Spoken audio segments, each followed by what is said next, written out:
అందరికీ నమస్కారం. నేను మీ కిషోర్ చనసర్. దర్శి నియోజకవర్గంలో సిద్ధా రాఘవరావు గారి ప్రభావం ఎంత ఉంటుంది, ఉంటే అది వైఎస్ఆర్ కాంగ్రెస్ పార్టీకి ఉపయోగపడుతుందా లేదా తెలుగుదేశం పార్టీకి ఉపయోగపడుతుందా అనే చర్చ ఇప్పుడు మళ్ళీ మరొకసారి తెర మీదకి వచ్చింది. ఎందుకంటే సిద్ధా రాఘవరావు గారి పేరు అటు తెలుగుదేశం పార్టీ కావచ్చు, ఇటు వైఎస్ఆర్ కాంగ్రెస్ పార్టీ కావచ్చు, రెండు పార్టీలు ఇక్కడ అభ్యర్థిని నిర్ణయించే సమయంలో పరిశీలించారు. రెండు పార్టీలు సిద్ధా రాఘవరావు గారి పేరుని పరిశీలనలోకి తీసుకున్నప్పటికీ కూడా ఇటు వైఎస్ఆర్ కాంగ్రెస్ పార్టీ మాత్రం వన్ సైడెడ్గా బూచపల్లి శివప్రసాద్ రెడ్డి గారికి కేటాయించింది, సిద్ధా రాఘవరావు గారిని రిజెక్ట్ చేసి. అలాగే తెలుగుదేశం పార్టీ సిద్ధా రాఘవరావు గారికి టికెట్ ఇవ్వాలని ఆశించిన ఆయన మాత్రం తెలుగుదేశం పార్టీలో జాయిన్ అవ్వడానికి వెనుకాడారు. సో ఈ రెండు తేడాలు నియోజకవర్గంలో ఉన్న ప్రజలందరికీ స్పష్టంగా తెలుసు. అయితే ఇప్పుడు ఆ ప్రభావం ఎన్నికల ఫలితాల మీద, ఓటింగ్ సరళ మీద ఏవైనా ఉంటుందా అనేది ఇప్పుడు చర్చ జరుగుతుంది నియోజకవర్గ వ్యాప్తంగా. ఎందుకంటే సిద్ధా రాఘవరావు గారు గతంలో 2014లో ఇక్కడ ఎమ్మెల్యేగా గెలిచారు, రాష్ట్ర రోడ్డు భవనాల శాఖ మంత్రిగా బాధ్యతలు నిర్వర్తించారు, ఎంతో కొంత అభివృద్ధి రుచి చూపించారు దర్శి నియోజకవర్గంలో ఉన్న ప్రజలందరికీ. అంతకుముందు ఎప్పుడూ కూడా దర్శిలో ఎంత అభివృద్ధి జరిగింది లేదు.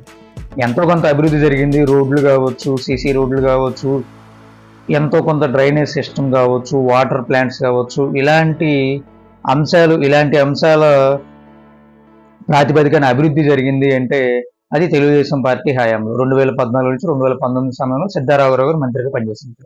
సో ఆ మంచి పేరు ఆయనకి ఉంది.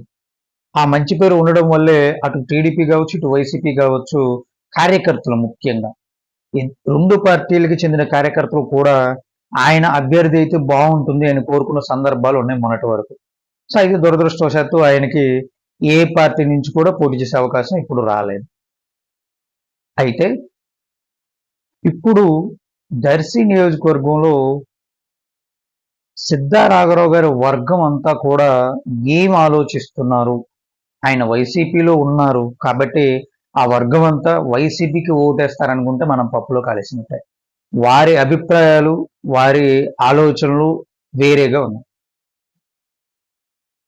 మంత్రిగా అత్యంత కీర్తి ప్రతిష్టలు పొందిన వ్యక్తిని పార్టీలోకి తీసుకొని ఎలాంటి గౌరవం ఇవ్వలేదు, ఎలాంటి ప్రాధాన్యత ఇవ్వలేదు అనే అసంతృప్తి సిద్ధా రాఘవరావు గారి వర్గంలో బలంగా కనిపిస్తుంది. అలాగే టికెట్ కూడా నిరాకరించడం, టికెట్ ఇవ్వకపోవడం, గతంలో గెలిచిన వ్యక్తికి ఇప్పుడు మళ్ళీ టికెట్ ఇవ్వకపోవడం, అలాగే వేరే పార్టీ వైపు పోకుండా, తెలుగుదేశం పార్టీ వైపు పోకుండా ఒత్తిడి చేయడం ఆయన మీద, ఇలాంటి అంశాలన్నిటిని దృష్టిలో పెట్టుకొని సిద్ధా రాఘవరావు గారి వర్గం అంతా కూడా తెలుగుదేశం పార్టీకి సపోర్ట్ చేస్తేనే బాగుంటుంది. ఎందుకంటే రాష్ట్ర వ్యాప్తంగా వైఎస్ఆర్ కాంగ్రెస్ పార్టీకి మళ్ళీ గెలిచే పరిస్థితి లేదు. ఇప్పుడు ఎలాగూ తెలుగుదేశం పార్టీ అధికారంలోకి వస్తుంది, అధికారంలోకి వచ్చిన తర్వాత సిద్ధా రాఘవరావు గారు కూడా టీడీపీలో జాయిన్ అయ్యే అవకాశం ఉంది. కాబట్టి మనం కూడా ప్రస్తుతం ఉన్న పరిస్థితుల్లో తెలుగుదేశం పార్టీ వైపు పనిచేసి తెలుగుదేశం పార్టీని గెలిపించుకుంటే మంచిది అనే ఉద్దేశంలో ఉన్నారు. దానికి కారణం కూడా లేకపోలేదు. బలంగా ఒక వాదన అయితే వినిపిస్తుంది.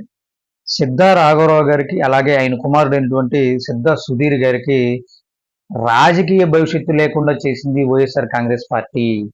వైఎస్ఆర్ కాంగ్రెస్ పార్టీ తరఫున టికెట్ ఇవ్వలేదు, అలాగే తెలుగుదేశం పార్టీ వైపు వెళ్ళనివ్వలేదు. సో మొత్తంగా సిద్ధా రాఘవరావు గారి కుటుంబం యొక్క రాజకీయ భవిష్యత్తుని ప్రశ్నార్థకం చేసింది వైఎస్ఆర్ కాంగ్రెస్ పార్టీ అనే కోపం అయితే సిద్ధా రాఘవరావు గారి వర్గంలో బలంగా కనిపిస్తుంది.